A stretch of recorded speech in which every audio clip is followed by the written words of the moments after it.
Peki, Düsseldorf güzel bir şehir. Yani birçok Alman şehrine göre, işte, gece hayatı olan, caz çalınan falan bir şehir. Doğru değil mi? Kesinlikle. Şanslı bir yere gitmişsin. Hı hı. Yani, şimdi sayıp da birkaç yer sayıp da kimsenin kalbini kırmayayım, oralar kötüymüş gibi, öyle değil ama gene güzel. Köln'e peki geçiş mimarlık okumak için mi Mimarlık okumak geçtin? için aynen. Neden mimarlık? O Eee, direkt senin seçimin değil mi bu? Benim seçimim, bir şey okumak zorundaydım zaten yani Zaten, evet. üniversite. Türkiye'den diplomam, işte denkleştirme adına ilk Evet, önce hazırlık sınıfına, yani bir üniversiteye kaydolduktan sonra bir hazırlık sınıfına evet, geçiyorsun. 3 evet. sene ben dil öğrendim. 2 sene hazırlık sınıfı yaptım. Yani 5 yılın burada insan üniversiteyi bitirirken ben daha yeni başlayacak konuma Hı geldim. hı. Bütün bu, hazırlık dönemleri benim, yani öğrenciliğe atılmam, Köln Hımm. Üniversitesi'ne kaydolmam ve o camianın içine girmek, yani kampüse girmek beni bambaşka mesela özellikle hazırlık sınıfında bir sürü yabancı öğrencilerle tanışma Tanışmalar. imkânım oldu. Bir sürü kültürleri Bitirdin tanıdım. mi Köln Üniversitesi'ni? Tabii. Mimarlığı Yüksek mimar mühendisim. Almanya'da mimarlık Yaptım. yaptın. Tabii, A! tabii. Müthişmiş ya. Ya, Nasıl? ben, Onu ben bilmiyordum mesela. özel öğrenci olduğum için, Hımm. oturum alma durumum yoktu. Onlar problemdi. Öyle mi? Üniversiteden sonra 1 yıl ya da 2 yıl çalıştıktan sonra ülkene dönme garantisini imzalıyorsun. İmzalıyorsun. A! O yüzden çalıştığım ilk mimarlık firmasında sadece orada çalışmak üzere. Yani, böyle bir bağımlılık vardı Bu orada. özel öğrencilik neden? Özel öğrenci annem babam orada yok yani. Oha! Kendi kendini finanse eden, yani A! oradan şey Bunu de alamadık. alkışlayacaklarına 2 sene sonra dön mü diyorlar kendi Dön başına diyorlar. okumayı Yani başaran birisine? bizim ülkeler arası bir Almanlar da anlaşmamız var. bazen Git Türklere ülkene benziyor faydalı diye. ol diyor. Ben orada faydalı olmak istedim ve Hımm. onların gittiği işini kabullenmedim. Allah Allah. Ha, kabullenmedin, Kabullenmedim, evet. Ve ve 7 sene o mimarlık firmasında çalıştım. nasıl çözdün peki? Dön diye kâğıt imzalamıştın ya. İmzaladım ama 6-7 seneden sonra sürekli süresiz oturum alabiliyorsun ve çalıştığım için de oradan da süresiz oturum, oradan da Alman vatandaşlığına ilk geçenlerden biriyim ailemde de. Çabucak onu hallettim ve Alman vatandaşlığına geçtikten sonra da Derdin kalmadı artık mimarlığı yani bıraktım. bıraktın. Ha. Sen bayağı mimarlığı kullanmışsın bir Tabii. anahtar olarak. Aynen, Anahtar kesinlikle. Almanya'nın kapısı. Peki çok güzel bir, şey var burada, not var. Stand-up, Almanca stand-up yapıyorsun Almanya'da. Eee, bu yani bu çok iddialı bir şey. O nasıl gerçekleşti? Yavaş yavaş. Köln'de bir arkadaş tiyatrosu diye bir arkadaş, yeni bir tiyatronun oluşumunda ben de kurucu üye olarak başladım. Yani Berlin'deki Alman oraya daha gitmeden ben Barışların, yok, tiyatrosuyla bağlantılı değil mi? değil. Arkadaş çünkü Arkadaş onun adı. Hı. tiyatrosu yani, Köln Belediyesi'nden yardım alan ve Alıyor, evet. kurulan ilk tiyatroydu. Entegrasyon için yapılan Entegrasyon işlerden için. biri. Biz orada Türkçe oyunlar oynamaya başladık. Ve dans ekibimiz vardı, folklor ve mesela Köln'ün Filarmoni gibi bir salonunda Hı hı. Türk folklorlerinden birleşmiş, hani, bu şeyin yaptığı gibi, bir benzeri folklor, danslarından çeşitli Anadolu yöreler Ateşi gibi mi demek istedin? gibinin Hımm. ilk Daha küçük hâli. başlangıçlarını biz Hımm. böyle 30 kişilik bir, gruplarla İşte, çok da oynadık küçük filan. değilmiş Evet, yani. evet, Evet, yani filarmonide oynamak da o zamanlar, evet. şeydi yani, çok güzel müziklerle böyle bir bambaşka bir oyunlar sergiledik. Ben böyle başladım. Ondan sonra hep bunlar öğrenimim sırasında oldu. Oldu. Paralel hep sürekli tiyatroyla, dansla meşgul oldum. Daha sonra ufaktan ufaktan para kazanmak için yabancı çocuklarla çalışmaya başladım. Onlara ev ödevleri yardımı, böyle küçük, Hımm. sentrumlar var, kurumlar var. Oraya çocuklar, yabancı çocuklar geliyor Etüt alanları gibi mi? gibi. Gibi. Öğleden sonra geliyorlar, hem zaman Meşgul geçiriyorlar, hem oluyorsunuz. onlarla oyun oynuyoruz işte, hem de ben onlarla tiyatro yapmaya başladım. Kız kardeşimle de, ablamla birlikte. Tabii. İkimiz daha sonra da kabareyi de kurduk. 6 kişilik bir şey. Evet. Çocuklarla ve gençlerle oynamakla başladık. Kadınlarla, Türk kadınlarıyla, yabancı kadınlarla, işte, Almanca kursları gibi şeylere girdik, sosyal, işlere. Entegrasyona yardımcı olmak Evet. üzere. Ben çocuklarla, tiyatro yapmaya başladım. Değişik, işler yaptım. Bir baktım zaman sonra öğrendim ki forum tiyatrosu yapıyormuşum mesela Hımm. O türe öyle okullarda. deniyor, evet. Böyle, yani, hep, kendim girerek, ben okumadım çünkü oyunculuk. Kendim bir sürü işle uğraşarak bir baktım ki oyunculuğun içindeyim.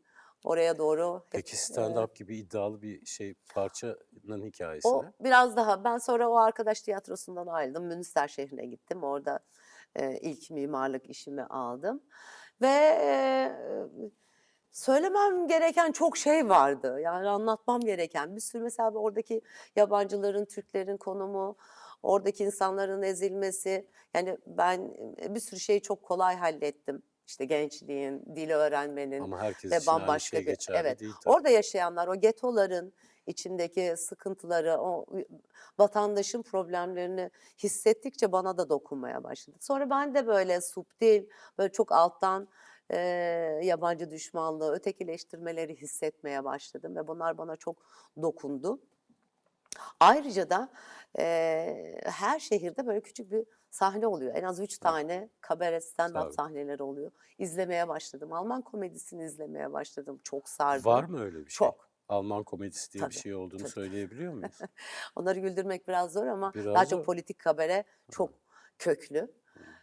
Radyo tiyatrolarını çok dinlemeye başladım ve Almanların bu, Almanlara en giden, rahat yolun kabare stand-up olduğunu gördüm. Yani onları güldürerek. Bende de vardı zaten böyle, Çocukluktan beri var var. tabii. Eee, ilk yabancı kadınlar kabaresini kurdum. Hımm. Hatta böyle bir Yer yer kozmetikçileri. kozmetikçileri. Çünkü biz hep dedim ya, hangi akademik, kariyerlere ulaşırsak ulaşalım onların gözünde hep Hep temizlikçi evet. kadınız. O yüzden de her ırktan, 6 ırktan 6 temizlikçi kadın olarak, sahneye çıktık ve, demek istediğimiz şuydu yani bizi gölge olarak bir görüyorsunuz. Bizi bir kalıp olarak görüyorsunuz ama arkasında insan varı, kadın varı, eee, Çok güzel, anlatmak çok istedim. güzel. Peki bu şey de çok hoş, yer kozmetikçileri aslında sen temizliğe bir yeni isim takıyorsun Evet. orada. Dünyayı düzeltmek, güzelleştirmek anlamında değil mi? Kozmetik Evet, öyle bir şey, yani temizlemek de öyle bir şey. kesinlikle masanın altına Beğenmediğiniz o süpürmeden işler masanın altına süpürülerek olmuyor. Evet. olmuyor. Peki, birazcık, hak eder, o konuşmayı, o konuyu açalım. Sen hangi şairleri seviyorsun? Çünkü şiir yazan birisin, yani bir şiir kitabın var.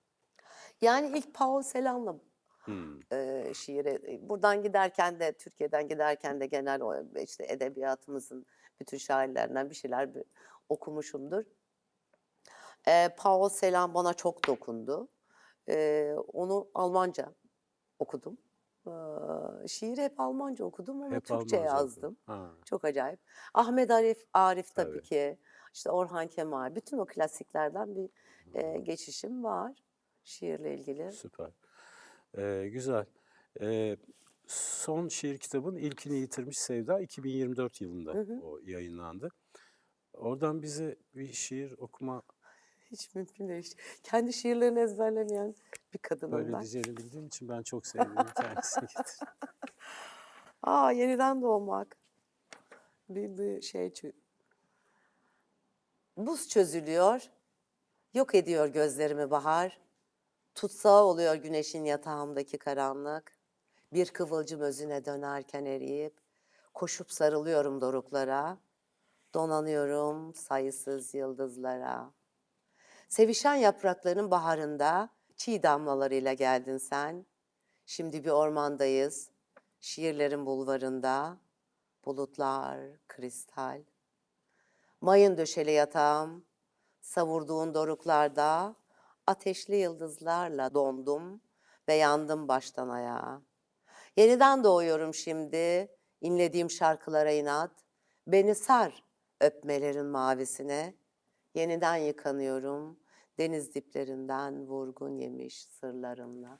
Çok güzel. Öpmelerin mavisi. Ne kadar güzel. Ağzına sağlık. Nasıl Teşekkür ederim. gidiyor? Bak birinci hikayeyi bitirdik. Süper. Tamam. Alıştın mı? Alıştım. Sıkıldın mı? Yok, Biz de asla. çok iyi vakit geçiriyoruz. Harika anlatıyorsun her şeyi. Teşekkür ederim. İkinci hikayemizin soruları Hımm. geliyor. Nursel'e soruyorum tabii bunları. Mutluluk nedir ve bir formülü var mı? Varsa yanındaysa bize de bir zahmet. Bence çok göreceli ve şahsi bir şey, yani relatif bir şey. Mutluluk hep anların toplamı. upuzun bir şey değil. Hep onun hayalini kuruyoruz ya böyle upuzun mutlu olmak. Öyle bir şey yok. Hayat hep inişli çıkışlı bir diyagram gibi. O anlamda da mutluluk anlık gelen ve çok uzun etkileri olan sevinç duygusu. Formülü? Formülü var. Eee, Çok sevindim. Söylesene. emm, kendine empati, dışarıya empati, diğer insanlara empati, hayata empati, duygusal, duygusallığı paylaşma, ve orayı hissetme, sindirme gibi görüyorum. Bastırmadan yaşamak değil mi? Bastırmadan, evet. Evet, sere serpe. Çok güzel. Şans desem ne dersin Nursel? İnsanı şansı mı belirliyor, kaderi mi? Öyle bir şey var mı? Öyle bir ikilem var mı? Ne Böyle bir dersin? karışıklıklar var. Var. Var, bir Nasıl karışıklık oluyor? var. Mesela şans olarak ablamın yurt dışına Gitmiş gitmesini olması. şans buluyorum. Tabii. Babamın Almanya'ya biz daha gitmeden gidip orada bir Almanya'yı görüp çok Kolaçan severek edip gelmesi ve artık kızlarım isterse ben onları yurt dışına gönderiyor. okumaya göndereceğim demesi bir şans olarak görüyorum. Yani yurt dışına çıkmasam Malatya'daki hayatım acaba beni nereye götürebilecekti? Bu bambaşka. Bu sanki bir kader yolu gibi. Bir taraftan da çok idrakına varmadan gitmek yani yurt dışına gidiyorum ama işte üniversite benim hayalim aslında İstanbul'da büyük şehirlerde okumaktı hep çocukken liselerde hayalimiz buydu büyük şehirde okumak İyi oraya okullar iyi falan. okullar ve Türkiye'de okumak. Almanya biraz bana uzak geliyordu ama çok güzel bir kurtuluş oldu. Çok güzel bir şey getirdi. Buna şans olarak bakıyorum. Bir yandan da muazzam bir aile olduğunuzu Evet, düşünüyorum şu anlattıklarından. Çünkü bu iş genelde işte Semra Ertan'ın hikayesi gibi. Nasıl oluyor? Önce baba gidiyor, sonra bir gayret anası ağlıyor, karısını getiriyor. Neden sonra çocuk veya çocuklardan bazıları peyderpey geliyorlar filan? Sizde öyle bir şey yok. yok. Ablan gidiyor, sen gidiyorsun. 4 kız Almanya'ya gidiyorsunuz ve başarıyorsunuz. Çok acayip bir hikaye. Bu yani hem annenin emeği hem bir demiryolu çalışanı olarak babanın Evet, başarısı kesinlikle. muazzam. Tabii ki ablalarının yani bütün büyüklü küçüklü hepiniz bence muazzam bir iş yapmışsınız yani çok İşte takdire şayan bir şey. klasik, tipik aile, ortamından daha farklıydık Farklı. yani. Evet. Peki aşk desem ne dersin? Tanımlayabilir misin? Senin aşk tanımını merak ediyoruz. Kitabi bir şey aramıyoruz biz. Benim aşkım, ya benim mesela aşk bana başarıyı getirdi. Hmm. Aşk bana, sağlam yere ayak basmamı sağladı. Aşk benim yani bir yanımı, yalnız yanımı, çok iyi tamamladı. Aşk, her şeyin kökü diyorum. Aşk çünkü, sevgiyi size aşılıyor, sevginin yolunu açıyor. Hastalıklı hastalıksız yani, o da senin getirdiğin, hayata getirdiğin, şeyle çok alakalı. Ben, aşkı Türkiye'de çok arabesk, çok acıklı öğrendim. Eee, ve 16'ya kadar. aynen, yani daha çok erkeğin, ısrarla istediği ve erkeğin böyle çok, salya sümük sarıldığı ve senden kopmak istemediği, seni böyle yakalayan bir şey gibi yaşadım ve çok acıklı hep. Aşklarımız çok acıklı. Zaten aşk, hani, bir araya gelince biten bir şey gibi bakılıyor ama Evet. ben, işte, şarkılar söylerdim. Hep söylediğim şarkılarda bir ölüm, bir acı, bütün, Vardır. türkülerimizde ben sonra bir ara onu bıraktım. Ben dedim ki ben böyle bir aşk istemiyorum. Ben acılı bir aşk istemiyorum.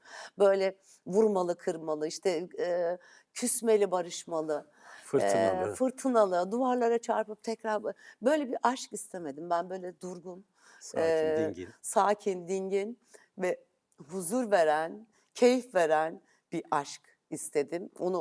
O yolda çok çalıştım. Başka aşklarım da oldu tabii ama doğruyu bulana kadar, yani Oli ile birlikte olana kadar, en azından şeyi bulmuştum, hani, reçete olarak dersek, neyi istemediğimi ve neyi istediğimi, bir erkekte neler beklediğimi ve bu aşk Evet. hayatımda nelerin olması gerektiğini ben kendime zaten çizelgesini hazırlamıştım. Uli ile şeyinizden, ilişkinizin tatlılığından bahsedeceğiz. Şimdi hikayeme giriyorum. Bu hikayemizde 1948 yılında Trabzon Akçaabat'ta dünyaya geliyorsun. Baban ticaretle uğraşıyor, annen ev hanımı. 6 çocuklu bir evdesin fakat oldukça huzursuz bir çocuksun. Baban sert, otoriter bir adam. Sokakta oyun oynamana bile izin vermiyor. Annen ise çok sakin bir kadın, sadece ev işleriyle ve sizinle ilgileniyor ve sen bu koşulların içinde büyüdüğün evi pek sevemiyorsun. Tek amacın bir gün bu evden çıkıp gitmek. Bu yüzden bir an önce çalışma hayatına atılmak istiyorsun. Çünkü sadece baban değil, abin de biraz baskı yapıyor. Her iki kişiden de baskı görüyorsun. Daha 5-6 yaşlarında bir kız çocuğusun. Nasıl olacak bu evden çıkıp gitme işi? Çok erken düşünmeye başlamadın mı bunu? Biraz anlatır mısın? Erken düşünmeye başladım. Koşullar beni ona zorladı. Yani evde abim ve babanın baskısında kendimi hiçbir zaman iyi hissetmedim. Ve küçücük yaşta buradan kurtulmanın şeyine girdim. Hani mutlu bir çocuk olsam hiçbir zaman aileden kopmak istemem. Çocuğun aklına da gelmez aileden kopmak. Öyle ya 5-6 yaşında ne olacak Ama ya? içerideki o baskı benim ruhumdaki bir çocuk olarak, bir kız çocuğu olarak biraz daha farkındalığım vardı. Yani bu eziyeti taşımak istememe, bunu İtiraz var artık itiraz yani. var ve Annen yardımcı olmuyor mu? annem biraz çaresizdi gibime geliyor. Anne çok önemli tabii ama beni tam tutamadı, kucaklayamadı gibime geliyor. Annen hiçbir şeye ses çıkarmıyor. Babana karşı gelemiyor. Ve sen büyüyünce annen gibi bir kadın olmak istemiyorsun. Annen de baban da senin için birer rol model olmaktan uzaklar. Çünkü yaşın büyüdükçe babanın sana yönelik baskısı ve annenin sessizliği aynı oranda artıyor. Geliyorum 1955 yılına 7 yaşındasın şimdi. Nihayet ilkokula başlıyorsun. Çalışkan, başarılı bir öğrencisin. Okulda vakit geçirmeyi seviyorsun. Zira sana göre okul evinizden çok daha huzurlu bir yer. Ama okulda da başka sorunlar var. Baban okul formana, müsamerelere de giydiğin giysilere kadar hemen her şeye karışıyor. Merak ediyorum 7-8 yaşlarında bir kız çocuğu olarak kısıtlanmak sana ne hissettiriyor? Çok Biraz kötü daha bir bir tık duygu. daha büyüdün çünkü. Çok kötü bir duygu. Herkesten biraz daha farklı muamele görmek yani işte o 23 Nisanlarda o kostümlerle çıkıp herkesle bunu kutlamak varken oradan mahrum Keyfini kalmak, çıkaramamak. hiçbir Evet. şeyin keyfini çıkaramamak ve bütün bunların sebebini de bir türlü anlamıyorum. Yani herkesin kızları ne güzel cici cici giyinip Nedir yani değil mi? çıkarken ben niye? Ben niye ötekiyim ya? Ben niye bunu yaşıyorum? Bunun ezikliğini hissediyorum. Bir teyzem var. Kendisi İstanbul'da yaşıyor ve oyuncu. Ara sıra sizi ziyarete geliyor ve işte birkaç gün evinizde kalıyor. Teyzen sizin eve geldiğinde sen çok mutlu oluyorsun. Çünkü o senin idolün. Teyzen gibi güçlü, özgür, kendi ayakları üzerinde duran bir kadın olmak istiyorsun. Oyunculuğa ilgi duyuyorsun. İlkokul yılların boyunca bu hayalle yaşıyorsun. Seneler seneleri kovalıyor. Ortaokulda hayallerin daha da büyüyor. Kendini sahnede tiyatro yaparken, şarkı söylerken düşünüyorsun ve bu hayal seni çok heyecanlandırıyor. Derslerine de önem veriyorsun. Onları hiç ihmal etmiyorsun. Başarılı bir öğrencisin. Gelelim 1963 yılına. Sen geldin 15 yaşına.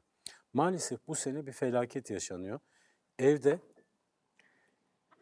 küçük kardeşinin üzerine kaynayan bir kazan devriliyor. Bütün çabalara rağmen kurtaramıyorlar. Kardeşini, küçük kardeşini kaybediyorsunuz. 15 yaşında kardeşini kaybetmek seni nasıl etkiledi? Eee, Yani ailede korunmadığımızı hissediyorum. Yani dehşetli bir şekilde. Bu aile bizi koruyamıyor. Sevgisizlik, kardeşimin üzerine sıcak su dökülmesi bir ihmal, çocuğun gözetilmediği bir aile beni yıkıyor tabii. Ben de abla olarak ona sahip çıkamamanın Belki suçluluk duygusu üzüntüsünü de mu? yaşıyorum. Hani ablalık da biraz annelik gibi. Ben çektim, o çekmesin ama koruyamamışım kardeşimi. Çok acı. Niye senin suçun olsun ki? Ama A öyle hissediyorsun. öyle Evet, hissediyorum. peki. Kardeşin ölümü seni perişan ediyor tam da anlattığın gibi. Evinizin her yerinde yokluğunu hissediyorsun. O yoklukla boğuşuyorsun. Ağlama nöbetleri geçiriyorsun. Geceleri uyuyamıyorsun. Nihayetinde ailen çareyi seni İstanbul'daki teyzenin yanına göndermekte buluyor. Ortaokuldan mezun olur olmaz soluğu teyzenin yanına geliyorsun, İstanbul'da alıyorsun. Teyzenin yanına gelmek hayatında bir değişiklik Kesinlikle. yaratır mı? Kesinlikle rüyalarıma galiba yaklaşacağım. Yani bu bir şans. Bu böyle bir teyzemin olması, bu acılarla dolu bir aileden oraya çıkmak hem bir özgürlük kapısı hem Nefes alma nefes alma hem bir genç kız olarak en zor dönemimde anneye babaya şefkate ihtiyaç olduğu dönemde, dönemde. ergenlik döneminde onların hiçbir zaman yanımda olmayışı ve beni taşımamalarının aksine teyzemin yanına gitmek ve bambaşka bir dünyaya ayak Adım atmak atmak. Evet. çok heyecanlı. Öyle. Teyzenle vakit geçirmek çok keyifli. Teyzen seni evde yalnız bırakmak istemiyor ve birlikte setlere gidiyorsunuz. Onunla birlikte gidiyorsun sen de. Çok güzel bir kızsın. Yapımcıların ve yönetmenlerin dikkatini çekiyorsun süratle. Bu sayede zamanla ufak tefek roller oynamaya başlıyorsun. Teyzen de seni çok destekliyor. Ve sen set ortamını çok seviyorsun. Bir daha da Trabzon'daki aile evine dönmek istemiyorsun. Bir müddet sonra 1963 yılında 1963 yapımı bir filmde önemli bir karakter nihayet canlandırıyorsun. Bu filmde aşıkları ayıran kötü karakterli kadın rolü, yani bir vamp bir anlamda, ama sadece 15 yaşındasın bunu yaptığında. 15 yaşında bir genç kız için bu rol biraz ağır değil mi? Kötülükleri tanıyorum. Hiç yabancı değil ve adapte olmam kolay. Ağır tabii ki, Ağır bir ağır. Yani ben Türk filmlerinde de mutlaka gördüm. Biliyorum o kötü hiç de sevilmez. evet. Ağır bir rol. Ve hep genelde çok iyi oyuncular oynar yani Evet o ve kötü ben kadınları. hiç bundan soykunmuyorum yani bu Hmm, taşır mıyım, taşımaz mıyım korkum yok. evet. Çok başka bir dünyanın içindesin ve burada olmak sana son derece iyi geliyor. Mutlusun. Ailenin evinden kalan izleri tek tek siliyorsun. Figüranlıktan yardımcı oyunculuğa geçiş yapıyor. Vamp kadınları oynamaya başlıyorsun ve bu konuda ün kazanıyorsun giderek. Mesleğindeki başarın aileni gururlandırıyor. Babanı ve abini kendi ayakları üzerinde duran güçlü bir genç kız olarak oldukça etkiliyorsun. Bu da iyi bir şey. Ve ailenin sana yönelik baskısı sona eriyor bu başarının üstüne. Tabii vamp kadın rollerinden dolayı Trabzon'da bazı kötü söylentiler yayılıyor ama ailen bu söylentileri umursamıyor. Hatta abin İstanbul'a geliyor, Beyoğlu'nda birlikte bir ev tutuyorsunuz. Beraber yaşamaya başlıyorsunuz. 1966 yılında 18 yaşındasın. Acaba şey mi dediler? Yani bu böyle gidecekse bari abisi de gitsin otursun. Kız da başardı galiba bu işi. Bir Yani yalnız kalmasın. yalnız kalmasın mı diyorlar? Bir sürü hani o camia, oyunculuk camiası hep kafamızda klişelerle de Olumsuz bazı şeyler olumsuz de bazı var şeylerle de şey olduğu için o zamanlar. o zamanlar yanımda hem güç hem koruyucu. Abi zaten hep eskiden de koruyucuydu ya.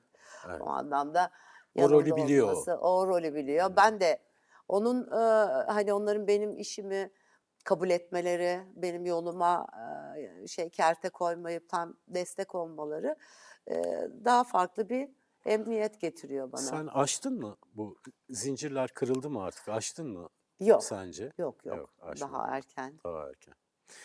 Göz alıcı bir güzelliğin var. Yeteneklisin. Erkekler peşinden koşturuyor. Sense bu dönemde gazinoculardan aldığın sahne tekliflerini düşünmeye başlıyorsun. Yapsam mı yapmasam mı? Ve 20'li yaşlarında Türk sanat musikisi okuyarak sahneye çıkıyorsun. Bu, bu ortamlarda bir beyefendiye aşık oluyorsun ve aşkını doyasıya yaşıyorsun. Hayatın en şaşalı, en parlak dönemlerine giriyorsun. Her şeyin var. Şöhretin de, aşkın da zirvesini görüyorsun. Kazancın iyi. Vamp kadın rollerinin hakkını verdiğin gibi sahnenin de.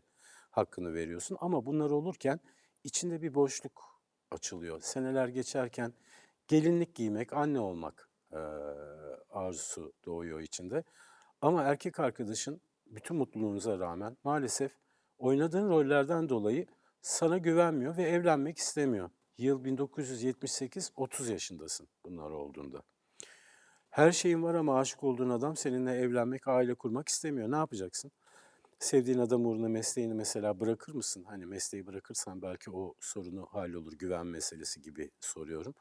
Aşkın mesleğine olan aşkına, yani evdeki aşk mesleğine olan aşkına galip gelir mi? Ne dersin? Galip gelmese iyi olur. Şu yüzden de anlıyorum ki. Galip gelmemeli çünkü benim özgürlüğümün yolu bu oyunculuktan açıldı ve zaten hani öyle hayallerim yoktu çocukluktan da hemen evleneyim çocuğum olsun filan Evet, hayallerim yoktu ama bir dönem hani kadının biyolojik saatleri tıklamaya başlar çocuk istersin hormonal şeyler aynı diyorsun. Evet. hormona bunların bir baskısı var bir de toplumda da tabii böyle bir beklenti de var. Tabii ki. Kendi kendime de bu beklentiyi tam böyle hazmetmiş değilim.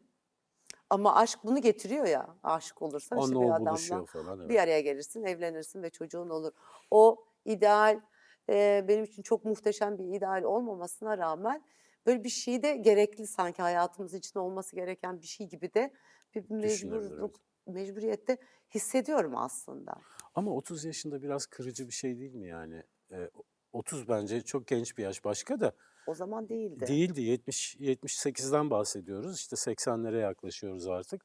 Adam seni seviyor, sen adamı seviyorsun. Başarılısın, paran var, pulun var, kariyerin var, saygı görüyorsun. Fakat o roller, bu roller diye oynamak istemiyor. Burada da bir kızdın mı sen buna? Kızdım. Kızdın değil mi? Ben bile kızdım. Çünkü beni kabul etmiyor yani beni o yaptığım İş şey. bu Hem ya. beni öyle seviyor Ha. hem de benimle el ele Yuva tutup kurmak istemiyor. herkesin karşısına çıkabilecek cesareti göstermiyor. Korkak. Ne yapacaksın? Yani korkağı başımdan atacağım herhalde. Öyle mi diyorsun? Ya bir dönem yaşarım ama onunla gideceğini Başımdan zannetmiyorum. atacağım. İşini değil, sevgilini terk ediyorsun.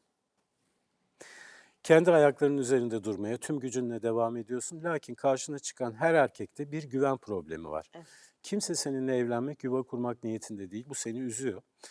Erotik furya ile birlikte 80'lere yakın evlenmene de mani olan Yeşilçam'ı tümden bırakıyorsun. Madem bu zaten oynayamayacağın filmler başlıyor, sinema orada duruyor. İşte erotik filmler başlıyor falan. Bu sana göre bir şey değil. Ve bırakıyorsun. Yıllar içinde sahnelerde devleşiyorsun çünkü şarkı söylemeye devam ediyorsun. Gelinlik giyme arzunu ise kalbine gömüyorsun. Fakat aşk yaşadığın kişilerin sana güvenememesi seni bunalıma sürüklüyor. O yüzden öyle yıpranıyorsun ki sahneyle de vedalaşıyorsun, çalışma hayatını bırakıyorsun. 1984'te sadece 36 yaşındayken bu gelinlik senin için ne ifade ediyor ya? Çok büyük bir kabul. Hmm, Bir defa yani hem toplumun hem eee, ailelerin hem de benim yani evlilik hani artık her şeyin en ciddi olduğu bir nokta ya. Gelinlik işte birazcık genç kızlık hayali. O kadar çok hayalle bir şey yapmadım ama o bir nokta işte herkesin de yaşadığı bir şey ya. onaylanmak Bir istiyorsun öyle onaylanmak mi? istiyorum ve bütün yaptığım işlere rağmen evimin kadını olabilirim, Evet. sevdiğim adamın Evet. yanında durabilirim, sadık bir eş olabilirim. Ben de sade bir hayat yaşayabilirim. Yaşayabilirim ben Mutlu, çünkü sade bir. buna da muktedirim. Yani bu da gerekli. Çok haklısın. Güzel. Aslında huzurun sembolü bir yandan Kesinlikle. gelinlik senin için. Aslında öyle anlattın sen de. Ama huzur çok uzakta. Setleri ve sahneleri bıraktıktan sonra arkadaşlarınla ve idolün olan teyzenle vakit geçiriyorsun. Yıllar boyunca kendi kabuğuna çekiliyor. Hayata devam etmeye çalışıyorsun. 90'lı yıllarda hayatına yeni bir aşk geliyor. Ama o da çok kısa sürüyor ve sen bir kez daha aynı yerde yaralanıyorsun. Aynı yerden yaralanıyorsun. Bir kez daha gelinlik giyemeyeceğin gerçeğiyle yüzleşiyorsun. Yıl 1994, 46 yaşındasın. Teyzen vefat ediyor. Şimdi çocukluğundan beri bir rol model senin için. Neşe kaynağın, hayat paylaştın. Yol gösterenin vardı. O da teyzendi. Şimdi tutunacak ne var? Çok acı bir dönem gene. Her taraftan bir itilmişlik var. Eee, Bütün yaptığım işlerin, yaptığım sanatla uğraştığım işlerin, yaptığım filmlerin başka bir kategoriye çekilmesi, beni damgalamak gibi bir şeydi aslında. Eee, Hımm. Hani bir tek beni orada teyzem anlıyordu yani çünkü o sanatın içinde, o sanatın getirdiklerini çok iyi bilen bana da bunu aşıladı. Eee, Gene bir yapayalnızlık yani yalnızlık duygusu ve hiç kimseyle bir şeyi paylaşacağım bir insanın olmaması Olmaz. hayatta. Kolay da almıyorsun galiba kimseyi içeri. O Alamam da var, çünkü alamazsın. Çok tecrübe var. evet, Teyzeni kaybettikten sonra yalnızlığınla baş başa kalıyorsun. Bu süreçte anneni ve babanı da maalesef sırayla kaybediyorsun. Ve yalnızlık seni daha da zorluyor. Bir aile kuramamış olmanın suçluluğunu yaşıyorsun. Senelerini yani bundan suçluluk duyman gerekmez de sen öyle hissediyorsun. Senelerini bir evin içinde tek başına geçiriyorsun ve 2000'lerde hiç beklemediğin bir şey oluyor. Bir televizyon dizisinde rol almayı kabul ediyorsun. O dizide oynadığın rol sayesinde de gelinlik giyiyorsun. Yani dizide. 55 yaşında, 2003 yılında. Sonunda rol icabı da olsa gelinliği giydin. Ne diyorsun? Memnun musun? memnunum. Evet. Filmde olması daha iyi bence. Film üzerinden giymek daha iyi bence. Öyle mi? Çünkü öbürü başı artabilir bu saatten Evet. sonra mı diyorsun? Öbürü olmadı, onu beceremedik yani. Ama giydik mi giydik. Giydik.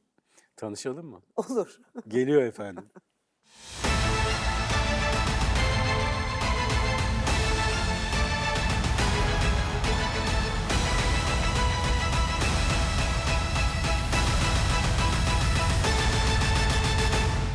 Şahane güzellikteki kadın Mine Soley. Sen Almanya'da olduğun yıllara denk gelmiş olabilir. Mine Soley Ama çok tanıyorum sıra tabii dışı, ki. şahane bir, Tabii ki, tabii çok iyi ki. bir, çok güzel bir ses, çok tatlı bir oyuncu. Tabii ki. Yeşilçam'ın unutulmaz vamp kadını Mine Soley, gerçek adıyla Emine Gül.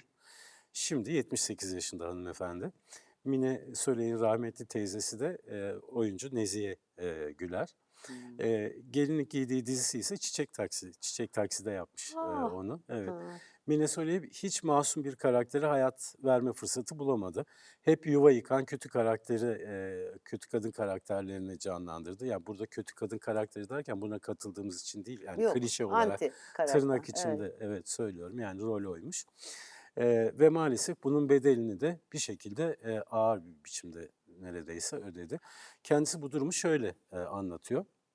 Mine Hanım şöyle demiş. Galiba şans denilen şey var. Hiçbir zaman güzellik dostum olmadı. Mesleğim benden çok şey aldı ama ben de azla mutlu olmayı bildim. Hiç evlilik teklifi almadım ki bu çok feci bir şey. Vamp kadın olmanın faturasını ödedim ve bunu yüreğimde sakladım. Yalnızlığa alıştım. Çiçek Taksi dizisinde hayatımda ilk defa gelinlik giydim. O an burnumun direği sızladı. Türker İnanoğlu'nun yanına gidip patronun sayende ilk defa gelinlik giydim dedim. Teşekkür ettim demiş. Wow. Biz de kendisine teşekkür ediyoruz. Onu sinemadaki sahnelerdeki emeği nedeniyle tekrar saygıyla selamlıyoruz.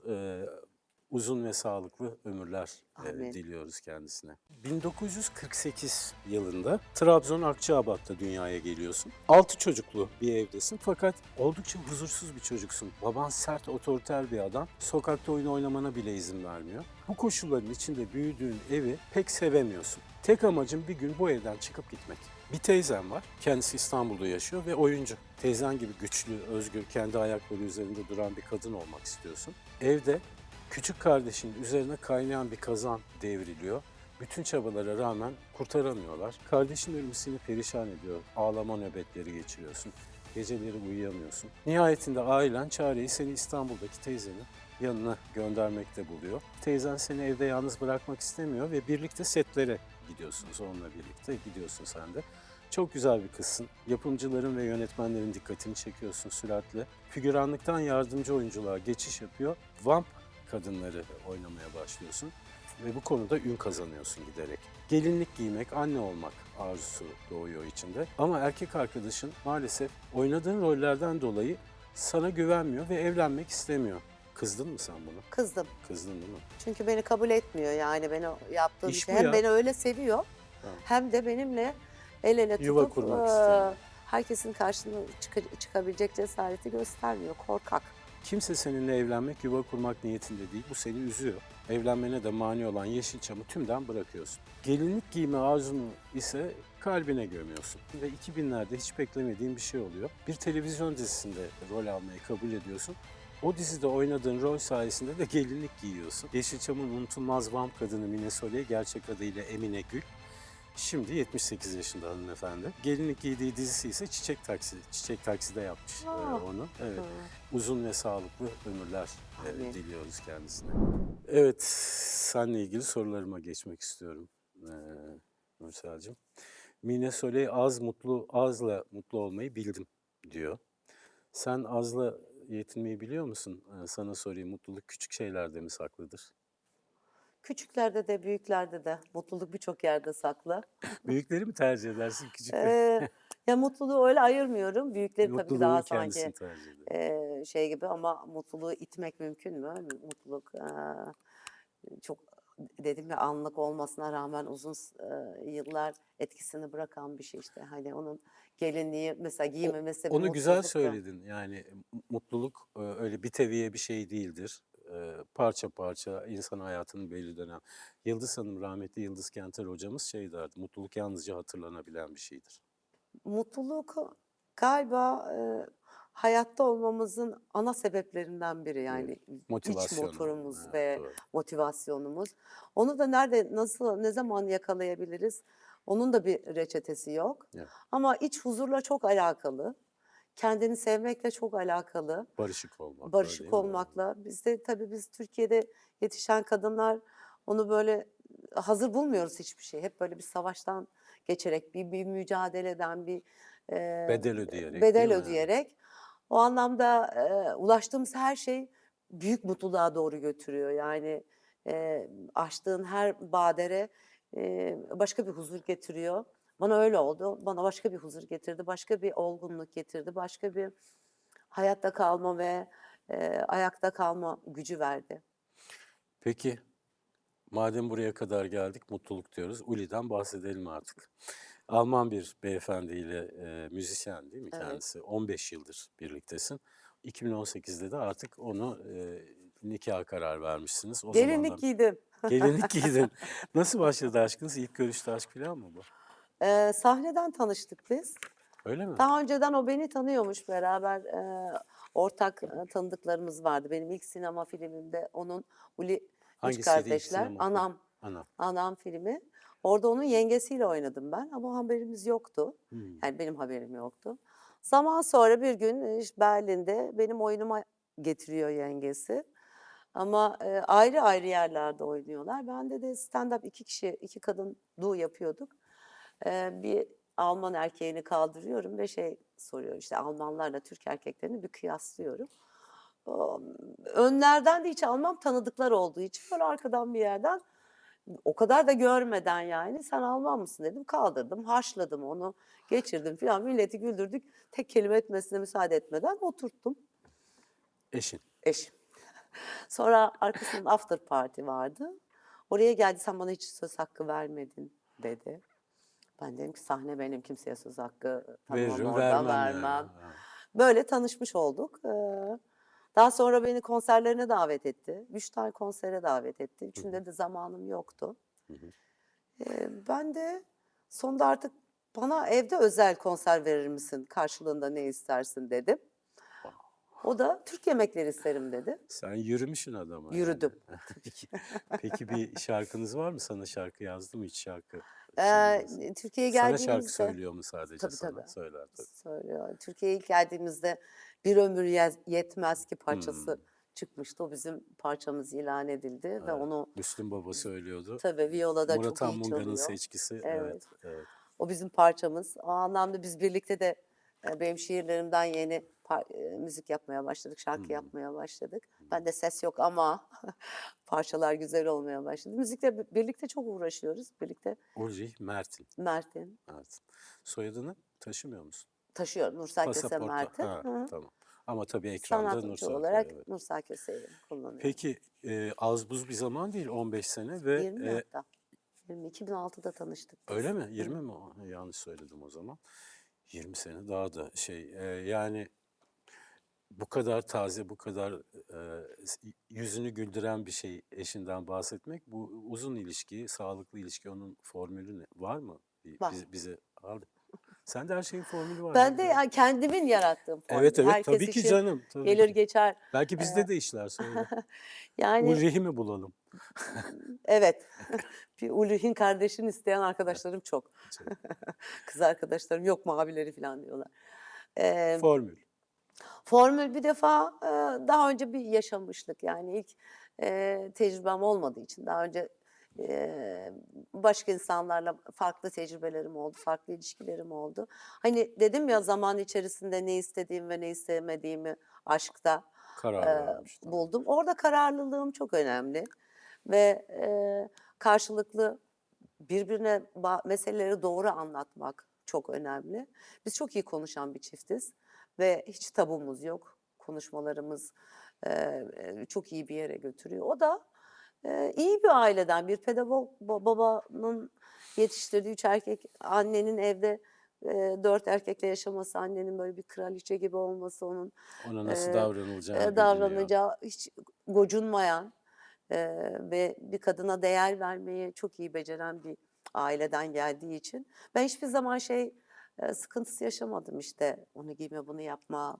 Yani bir kadın olarak kendimi anlatmak, bir Hı hı. dakika benim de haklarım var ne yapıyorsun deme ihtiyacını hiç hissetmedim bu ilişkide. Özgürlük çok önemli. Birbirimizin hayatını böyle didiklemeyiz, karıştırmayız. Hayatta onun şeylerini bilmem yani. Pin kodlarını falan bilmem, telefonunu bile açmam. Hiç o anlamda Ne şahane bir merakım şey ya. yok. Ne Şüpheci şahane bir şey. değilim. O da seninkini açmıyor herhalde. Evet. O biliyor benimkileri. Çünkü sen anlatıyor musun hep? Yok, yani her şeyin bilir, yardımcı olur Ortalıkta. Ha. anlamında. Merakı da var, koruyucu özelliği de var. Hı. Yanımda eee, durmasını çok iyi beceriyor. Ne kadar güzel ya. Rüya gibi. Peki evlilik teklifini merak ediyorum. Nasıl Ben oldu? yaptım. Onu da ben yaptım. Süper. Arkadaşım, tebrik ediyorum. Ben Çok daha önce tatlıymış yani. hep korkuturdum adamları. İşte bir kamyon kırmızı güllerle kapının önüne bir tır Getireceksin falan. bırakacaksınız falan diye hep böyle ürkütürdüm. Onu da biraz ürkütmüşüm. Küçücük böyle bir kamyonla bir gün kırmızı hakikaten tomurcuklarla bir geldi ama bu sayılmaz falan dedim. Adamın meğerse önünü kesmişim yani. Korkutmuşum aslında. 2018'de Berlin'deki evimizi kapattık. Eee, Her yerde de anlatıyorum. Böyle bir parti yaptık ve bütün arkadaşlarımızı çağırdık ve arkadaşlarımızı evimizde ne varsa götürdüler. Alabildiler yani. Plaklarımız, kitaplarımız, her şeyimiz. Ben sadece biz ikimizin birer kutusu oldu işte diplomalarımız, önemli belgelerimiz. Evi böyle dağıttık. Bitirmek zorundaydık çünkü ben ağırlığı Türkiye'ye vermek istedim artık. Hmm. O gün işte bir tek bir koltuk gibi bir yatak kalmıştı. Ev boşalmıştı. Fazla hiçbir şey yoktu böyle bir. Aman Tanrım dedim yani Berlin ve bu ev beraber Bitiyor mu artık? yaşadığım böyle bir şey bitti.